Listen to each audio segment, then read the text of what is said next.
বউ হারালে বউ পাওয়া যায়, কিন্তু মা হারালে মা পাওয়া যায় না। এটি আমাদের সমাজের একটি প্রচলিত কথা।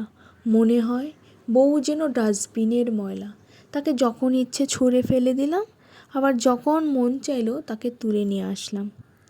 যারা এই ধরনের মনোভাব পোষণ করে বা এই ধরনের কথা বলেন, তাদের উদ্দেশ্য করে কিছু কথা বলি। মা এবং বউ দুই মেরু, একজন জননী, আরেকজন হলেন সহধর্মিণী। একজন জন্মদাত্রী, আরেকজন হলেন পরিপূর্ণতা দানকারী। তাই মা আর স্ত্রীর মাঝে তুলনা করা মূর্খতা ছাড়া আর কিছুই না। আপনার মা যেমন আপনাকে ছাড়া অসহায়, ঠিক তেমনি আপনার সন্তানও তার মাকে ছাড়া অসহায়। খেতে বসলে আপনার মা মাছের বড় পিসটা নিজে না খেয়ে আপনার পাতে তুলে দেন। লক্ষ্য করলে দেখবেন আপনার স্ত্রীও ঠিক তার সন্তানে একই কাজ করে।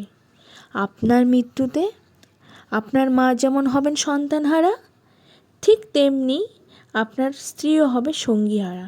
তাই কখনোই মা আর স্ত্রীর মধ্যে তুলনা করবেন না। দুইজন মানুষ নিজ নিজ জায়গায় শ্রেষ্ঠ। একজন জননী, আরেকজন হলেন ঘরণী।